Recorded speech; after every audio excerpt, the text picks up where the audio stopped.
Hello friends, welcome back to Anvesha channel. आज हम लोग पढ़ेंगे कुरुक्षेत्र। ठीक है, इस टॉपिक को हम लोग पूरे विस्तार से पढ़ेंगे। ठीक है, कुरुक्षेत्र। इसके कवि है रामधारी सिंह दिनकर। ठीक है, चलिए हम लोग पढ़ना स्टार्ट करते हैं।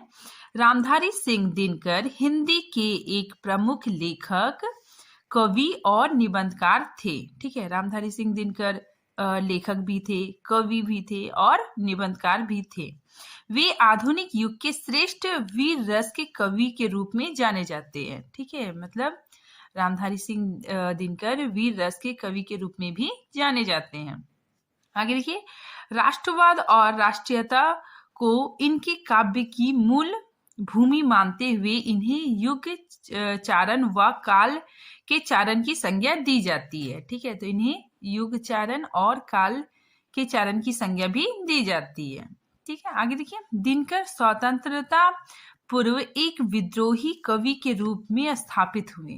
ठीक है, स्वतंत्रता के बाद राष्ट्र कवि के नाम से जाने जाते हैं। ठीक है, मतलब ये द्वितीय राष्ट्र कवि के नाम से जाने जाते हैं। वे छायादोतर कवि की पहली पीढ़ी के कवि थे। ठीक है, छायादोतर मतलब छायावादी युग के बाद के कवि थे। ठीक है, आगे देखिए, एक और उनकी कविताओं में ओज, विद्रोह, आक्रोश और क्रांति की पुकार है, तो दूसरी ओर कोमल सिंगारिक भावनाओं की अभिव्यक्ति देखने को मिलती है। ठीक है, इन्हीं दो प्रवृत्तियों का चरम उत्कर्ष हमें उनकी कुरुक्षेत्र और उर्वशी नामक कृति में देखने को मिलती है। ठीक है, इनकी जो कुरुक्षेत्र और उर्वशी, ये दोनों बहुत ही ज्यादा फेमस हुआ है। ठीक है, और उर्वशी काव्य में इन्हें पुरस्कार भी मिला है। ठीक है, आगे देखिए, कुरुक्षेत्र दिनकर की एक नए ढंग की रचना है। ठीक है, जिसमें कवि ने प्रबंध काव्य की दिशा में पहल की है। दिनकर ने कुरुक्षेत्र में पौराणिकता को आधुनिकता के आईने में देखा है। ठीक है, मतलब जो दिनकर है वो कुरुक्षेत्र में महाभारत से, मतलब वहां का दृश्य उठा के जो आधुनिक समस्या है उनको मतलब दिखाने का प्रयास किया है।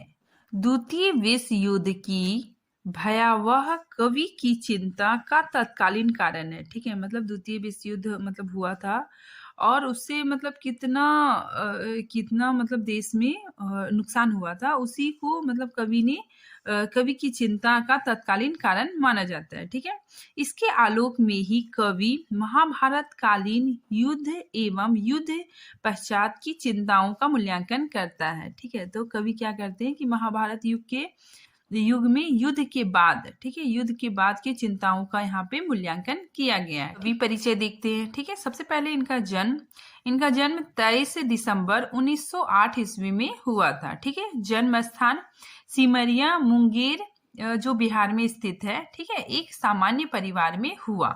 इनके पिता का नाम रवि सिंह, माता का नाम मनरूप देवी था। ठीक है, इनकी शिक्षा बीए पटना विश्वविद्यालय से इन्होंने किया।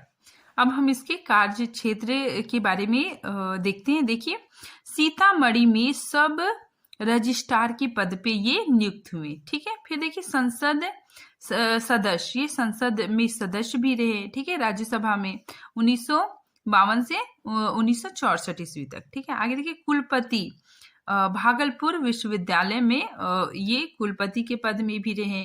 फिर भारत सरकार के हिंदी सलाहकार भी ये रहे। ठीक है, 1965 से 1971 तक। ठीक है, अब हम लोग इसके पुरस्कार के बारे में पढ़ेंगे। ठीक है, देखिए, इनकी जो रचना है कुरुक्षेत्र, उसमें इन्हें काशी नागरी प्रचारिणी सभा पुरस्कार मिला। ठीक है, उत्तर प्रदेश सरकार द्वारा। ठीक है, फिर देखिए, राष्ट्रपति द्वारा इन्हें पद्म भूषण पुरस्कार से भी नवाजा गया। आगे देखिए, उर्वशी में इन्हें ज्ञानपीठ पुरस्कार मिला 1972 में। ठीक है, ये बहुत इंपॉर्टेंट है, पूछा जाता है इसमें क्वेश्चन कि किस रचना पे दिनकर जी को ज्ञानपीठ पुरस्कार मिला, तो उर्वशी। ठीक है, आगे देखिए, संस्कृत के 4 अध्याय में साहित्य अकादमी पुरस्कार मिला। ठीक है, फिर इनकी मृत्यु 24 अप्रैल 1974 में हो गई। ठीक है, मद्रास तमिलनाडु में। अब हम इनकी प्रमुख कृतियां देखते हैं। ठीक है, इनकी प्रमुख कृतियां रेणुका, हुंकार, रसवंती, ठीक है, रश्मिरथी, ये बहुत फेमस है, उर्वशी, फिर परशुराम की प्रतीक्षा, ठीक है। तो ये इनकी प्रमुख कृतियां हैं। कुरुक्षेत्र के महत्वपूर्ण तथ्यों के बारे में हम लोग जानते हैं। अब देखिए, कुरुक्षेत्र प्रबंध काव्य है, ठीक है। कुरुक्षेत्र का प्रकाशन 1946 ईस्वी में हुआ था। कुरुक्षेत्र की भाषा खड़ी बोली हिंदी है, ठीक है। कुरुक्षेत्र में कुल 7 सर्ग हैं।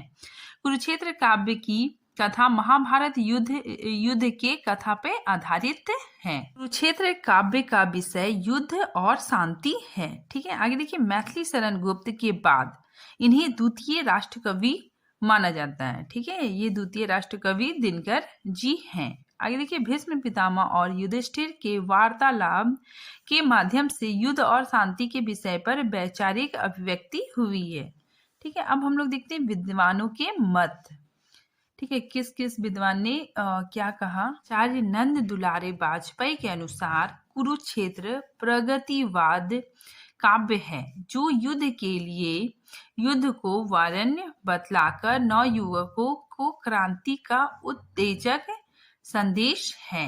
शिवचंद्र शर्मा के अनुसार, ठीक है, कुरुक्षेत्र का प्रतिपाद्य विश्व युद्ध नहीं शांति है, ठीक है। विश्व कला नहीं मनुष्य मात्र की एकता है, ठीक है। डॉक्टर नगेंद्र के अनुसार कुरुक्षेत्र का उद्देश्य बुद्धि के अतिचार तथा विषमताओं का निराकार और विज्ञान के स्थान पर स्नेह की स्थापना करना है।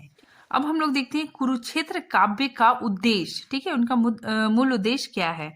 मनुष्य क्षुद्र स्वार्थों को छोड़कर, मतलब अपने छोटे छोटे स्वार्थों को छोड़कर बुद्धि और हृदय में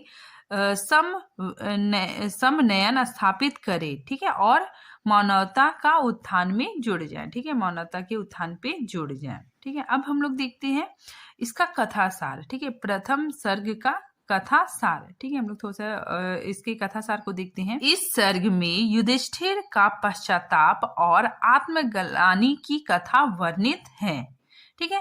इस महाभारत के युद्ध में असंख्य जनों का संहार, मतलब बहुत सारे लोग मारे गए, ठीक है। उससे कुरु भूमि रक्त रंजित हो गई, ठीक है। मतलब पूरा कुरुक्षेत्र कुरु भूमि क्या हो गई, पूरा रक्त रंजित हो गई, ठीक है। एक और पांडव और उसके अनुयायी विजय के उन्माद में हर्षो उल्लास मना रहे थे, ठीक है। मतलब पांडव जहाँ पे मतलब बहुत खुशी मना रहे थे, ठीक है, अपनी जीत की खुशी मना रहे थे। वही दूसरी ओर युधिष्ठिर इस महासंहार का दृश्य देखकर आकंठ शोकमय है, ठीक है। तो मतलब एक तरफ पांडव खुशी मना रहे थे तो दूसरी तरफ युधिष्ठिर बहुत ही ज्यादा मतलब दुखी थे, ठीक है। मतलब जो महासंहार का जो दृश्य है, ठीक है, कुरुक्षेत्र में पूरी लाशें पड़ी हुई है, जिसको देख के मतलब युधिष्ठिर बहुत ज्यादा दुखी हो गए, ठीक है। उनका मन क्या हो गया, बहुत मतलब वेदना से भर गया। इस समय युधिष्ठिर के मन में 2 प्रमुख प्रश्न चल रहे थे, ठीक है। पहला प्रश्न महाभारत क्यों हुआ और दूसरा कि इसका परिणाम क्या हुआ, ठीक है। जिन कारणों से युद्ध हुआ करते हैं कामोवेश, वही कारण महाभारत के भी जन्मदाता रहे हैं, ठीक है। सशक्त लोग देश की आन बान शान मर्यादा सुरक्षा सुव्यवस्था का बहाना बनाकर युद्ध छेड़ देते हैं, ठीक है। तो यहाँ पे युधिष्ठिर सोच रहे हैं कि लोग मतलब अपने स्वार्थ के कारण, ठीक है ना, अपने अभिमान की दिखावा के कारण क्या करते हैं, युद्ध करते हैं और युद्ध में बहुत लोगों की जान चली जाती है, ठीक है। देखिए यहाँ पे युद्ध में स्वयं ना जाकर भोले भाले नवयुवकों को युद्ध की भीभीषिका में झोंक देते हैं, ठीक है। इन युद्धों की पृष्ठभूमि में उनका वस्तुतः उनका ही स्वार्थ निहित होता है, ठीक है, जिनकी पूर्ति के लिए वे आडंबर रचते हैं और नए संहार करवाते हैं। यहाँ पे देखिए युधिष्ठिर सोच रहे हैं, युधिष्ठिर का मत से महाभारत का संघर्ष भी स्वार्थ के कारण ही हुआ, ठीक है। मतलब युधिष्ठिर सोच रहे हैं कि जो महाभारत का जो युद्ध हुआ वो मतलब स्वार्थ के कारण ही हुआ, ठीक है। केवल 5 असहनुत मतलब पांडव, ठीक है, मतलब केवल 5 पांडव की स्वार्थ पूर्ति के लिए समुचित देश का विध्वंस हो गया, ठीक है। पूरा देश क्या हो गया, पूरा देश विध्वंस हो गया। ठीक है, द्रौपदी ने भी यह भीषण नाटक में प्रमुख भूमिका अदा की। ठीक है, दुशासन से चीरहरण के समय अपमानित होकर वह प्रतिज्ञा कर बैठती है कि अपने खुले केस वह दुशासन के रक्त से चुपेड़कर ही बेनी बेनी मतलब चोटी बांधेगी। ठीक है, तो यहाँ पे युधिष्ठिर सोच रहे हैं कि मतलब द्रौपदी भी इसमें मतलब इस युद्ध में अहम भूमिका निभाती है। ठीक है, वो भी मतलब गुस्से में आके मतलब यह प्रतिज्ञा ले लेती है कि वो मतलब दुशासन के रक्त से ही अपने बालों को धोएगी। ठीक है, मतलब अपने बालों को वो बहुत दिनों तक 13 साल तक खुला रखती है। ठीक है, उसके बाद फिर जब दुशासन मारा जाता है तो उसके खून से पूरा मतलब अपने बालों में लगा के उसके बाद फिर वो क्या करती है, चोटी बांधती है। ठीक है, तो यह संकल्प लेती है। ठीक है, आगे देखिए, और हुआ भी ऐसा ही। ठीक है, इस असहिष्णुता के ज्वलंत संघर्ष में अनेक नारियों का सिंदूर धुल गया। ठीक है, या फिर अनेक नारियों का सिंदूर धुल गया। ठीक है, पूछ गया, और कितनी ही माताओं की गोद सूनी हो गई। ठीक है, तो इस युद्ध में क्या हुआ कि कितने लोगों की जान गई। ठीक है, कितने नारियों का मतलब सुहाग उजड़ गया, कितनी माताओं के गोद सूने हो गए। ठीक है, इस युद्ध का परिणाम भी सफल नहीं हुआ। ठीक है, जिस सुख और शांति के लिए युद्ध छेड़ा गया था, युधिष्ठिर को ऐसा प्रतीत होता है कि वह सब शत्रुओं का संहार के साथ ही समाप्त हो गया। ठीक है, उसके भाग्य में तो पीड़ा, पश्चाताप और आत्मग्लानि के क्षण ही रह गए। ठीक है, तो युधिष्ठिर को बहुत बुरा लग रहा है। ठीक है, वो जब ये सब दृश्य देख रहे हैं तो उनको बहुत बुरा लग रहा है। वे सोच रहे हैं कि युद्ध का परिणाम भी सफल नहीं हुआ। ठीक है, जिस सुख शांति के लिए युद्ध किया वो सुख शांति नहीं मिला। ठीक है, इसीलिए मतलब युधिष्ठिर सोच रहे हैं कि मुझे सिर्फ क्या मिला, पीड़ा, पश्चाताप और आत्मग्लानि मुझे हो रहा है। इन सब बातों को विचार कर युधिष्ठिर का मन शोक और आत्मग्लानि से भर गया। ठीक है, उनकी स्थिति ऐसी जटिल हो गई कि वाणी भी मौन हो गए। ठीक है, मतलब युधिष्ठिर की स्थिति मतलब उन्हें बहुत ही शोक, आत्मग्लानि हो रही थी। ठीक है, वे बहुत मतलब मौन हो गए। ठीक है, कुछ भी बोल नहीं रहे थे। ठीक है, ऐसी विषम परिस्थिति में वे केवल भीष्म पितामह के पास जाना उचित समझा। ठीक है, मतलब ऐसी स्थिति में वे भीष्म पितामह के पास जाना उचित समझे। ठीक है, अतः उन्होंने अर्जुन से केवल इतना ही कहा, पार्थ। ठीक है, पार्थ अर्जुन को क्यों कहा जाता है, क्योंकि वे पृथा के पुत्र होने के कारण उनका एक नाम पार्थ भी है। ठीक है, तो पार्थ, मैं भीष्म पितामह के पास जा रहा हूँ। आत्मग्लानि से युक्त युधिष्ठिर मन ही मन चिंतन कर रहे हैं। ठीक है, मतलब वे बहुत ज्यादा दुखी होके चिंतन कर रहे हैं। ठीक है, वे सोचते हैं कि मैं गर्वपूर्वक इस राज्य को भोगूं और हमारी प्रिया, ठीक है, द्रौपदी सुंदर वस्त्र आभूषणों से सुसज्जित होकर रहे। क्या यही मेरा मतलब उद्देश्य था, यही मेरा लक्ष्य था? ठीक है, युधिष्ठिर पश्चाताप कर रहे हैं कि जिस शांति को मैं युद्ध से प्राप्त करना चाहता था, वह शांति और सौहार्द शत्रुओं की मृत्यु के साथ उड़ गया। ठीक है, मतलब वो शांति मुझे नहीं मिली। ठीक है, और बदले में मुझे व्यंग और पश्चाताप मिला। 5 असहिष्णु मनुष्यों के आपसी द्वेष ने संपूर्ण राज्य को नष्ट कर दिया। ठीक है, तो यहाँ पे युधिष्ठिर सोच रहे हैं कि 5 पांडवों के आपसी द्वेष, ठीक है, आपसी झगड़े के कारण पूरा क्रूर राज, ठीक है, संपूर्ण राज क्या हो गया, नष्ट हो गया। ठीक है, रक्तपात से प्राप्त इस राज को मैं कैसे भोग पाऊंगा? ठीक है, उनकी स्मृति में अभिमन्यु का बलिदान जीवित हो उठता है। ठीक है, मतलब ऐसा सोचते हैं, तब उनको अभिमन्यु की याद आती है। ठीक है, वे अपने हृदय पर असहनीय बोझ अनुभव करने लगते हैं। ठीक है, तो उन्हें और बुरा लगने लगता है। ठीक है, उनके दिल पे और भी मतलब बोझ के जैसा लगने लगता है। इसके पश्चात उनकी बुद्धि भी कर्तव्य विमूढ़ हो जाती है। ठीक है, मतलब वे कुछ भी निर्णय नहीं ले पाते। ठीक है, और उनका हृदय पीड़ा से भर जाता है। वे अपनी पीड़ा को हल्का करने के लिए पितामह भीष्म के पास चले जाते हैं। ठीक है, तो यहीं तक मतलब पहला सर्ग खत्म हो जाता है। ठीक है, अब हम लोग कथासार के बाद कुरुक्षेत्र के प्रथम सर्ग को देखते हैं। ठीक है, देखिए यहाँ पे, वह कौन रोता है वहां, ठीक है, इतिहास के अध्यायों पर, ठीक है, मतलब वह कौन रोता है इतिहास के पन्नों पर, ठीक है, जिसमें लिखा है नौजवानों के लहू का मुंह, ठीक है। प्रत्यय, प्रत्यय मतलब विश्वास, किसी बूढ़े मतलब अनुभवी, कुटिल, कुटिल मतलब चतुर, ठीक है, नीतिक मतलब राजनीतिक के व्यवहार का जिसका हृदय उतना मलिन जितना कि शीर्ष वलच, वलच मतलब उज्जवल या तेजस्वी, ठीक है।